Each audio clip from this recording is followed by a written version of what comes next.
സയ്യിദുൽ ഇസ്തിഗ്ഫാർ, സുബ്ഹി നിസ്കാരത്തിന്റെ ശേഷം ആ മനുഷ്യൻ മഗ്രിബാകുന്നതിന്റെ മുമ്പ് മരിക്കുകയാണെങ്കിൽ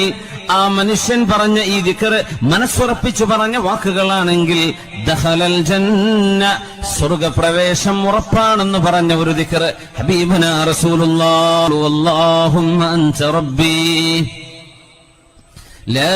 ഇലാഹ ഇല്ലാ അൻത ഖലഖ്തനീ وأنا عبدك وأنا على عهدك ووعدك ما استطعت أعوذ بك